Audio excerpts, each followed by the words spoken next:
Turmeric won't help your blood sugar if you use it the wrong way. In this video, I will show you how to maximally utilize turmeric to lower your blood sugar and improve your health, and the worst mistakes people make using turmeric that can harm instead of healing them. Welcome to day 3 of our 14-day No Spike Christmas series, aimed at preparing you to enjoy the Christmas period with your family without fear of sugar spikes. If you're just seeing me for the first time, I'm Amara, aka the Mom Scientist, a biomedical scientist and metabolic health researcher, and all I do on this channel is share practical tips for preventing sugar and insulin spikes so you can reverse diabetes or insulin resistance naturally. So if that's a thing to you, start subscribing and joining this family. So far, more than 200 published papers link turmeric, especially the active ingredients curcumin, to better insulin sensitivity, better cholesterol, reduced inflammation, and even lower risk of developing diabetes. So even if you have family history or PCOS that increases your risk for diabetes, taking turmeric the right way can lower your risk for diabetes. This is how turmeric works to improve insulin sensitivity and prevent sugar spikes.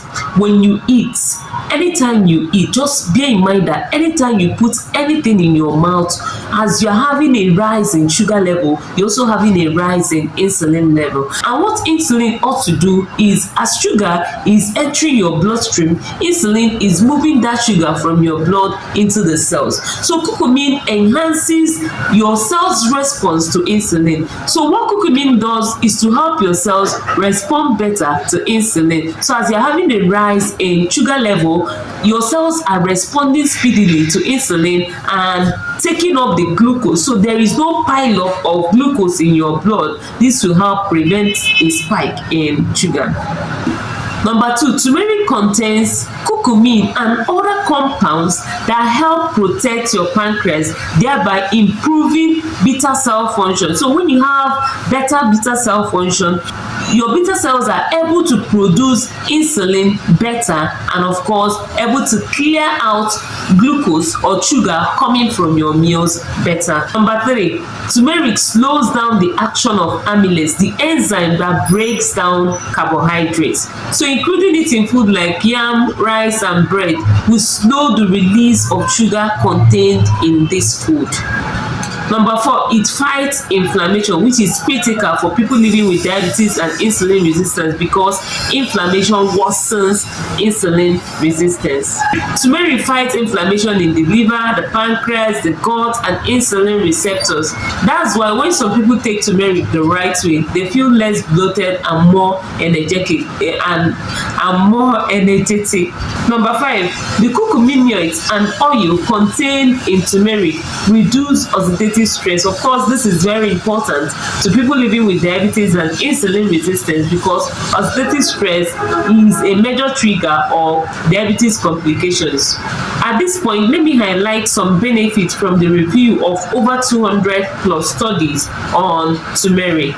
Turmeric may help improve insulin resistance, lower fasting sugar, reduce LDL cholesterol, that's the bad cholesterol, support liver health, reduce inflammation, protect blood vessels, improve wound healing, and finally, it can reduce the risk of progressing from pre-diabetes to diabetes. What this translates to for people living with diabetes or insulin resistance is that if you use turmeric correctly, it may help with fatty liver disease, high cholesterol, damage and neuropathy, eye conditions like cataract, slow digestion, that's gastroparesis, erectile dysfunction, cognitive decline, and slow wound healing. So taking turmeric the right way can prevent all these diabetes and insulin resistance complications. What stood out for me on the benefits of turmeric from the studies I reviewed is its ability to help even people living with type 1 diabetes. So turmeric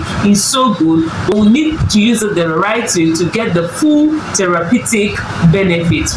3 worst ways to use turmeric. 1, drinking it as plain water. Curcumin is fat soluble. Just think of mixing oil and water together without heating them up. That's what you get when you mix turmeric in plain water and drink it like that. You don't get the actual benefit from taking turmeric this way. Number 2, using it too much. Too much of these things is never better. When you use turmeric too much, it can increase gas, bloating, diarrhea, and even increase your risk of developing kidney stone. So you don't want to complicate your health further in your quest to get better. Moderation is key. Number 3, high doses of turmeric supplements. See here, turmeric toxicity is real, and the easiest way people get turmeric toxicity is from supplements. Eating turmeric from natural sources does not usually cause turmeric toxicity.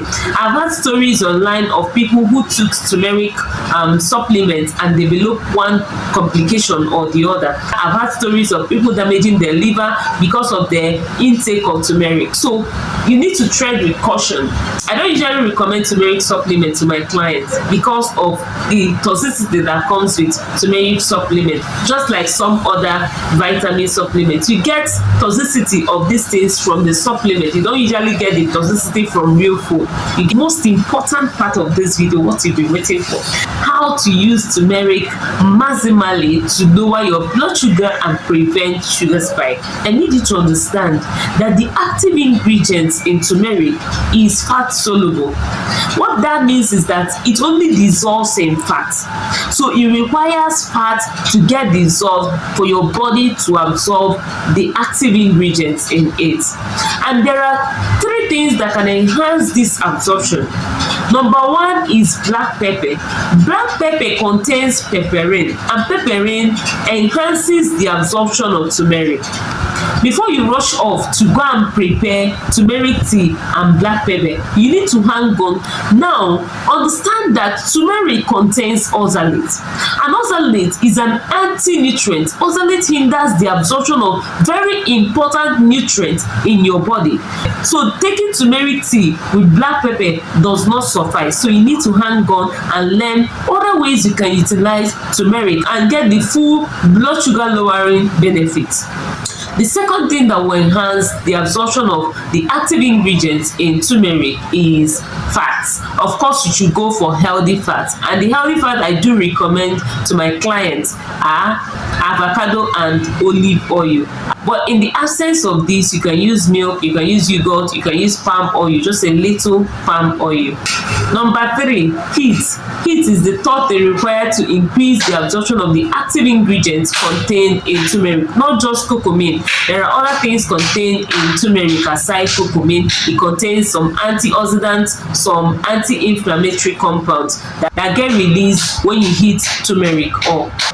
2 ways you can maximally utilize the ingredients contained in turmeric is: 1, if you're taking it as tea, ensure that you boil the tea for a minute or 2 so that you can reduce the oxalate content and then release the antioxidants and anti-inflammatory compounds contained in turmeric.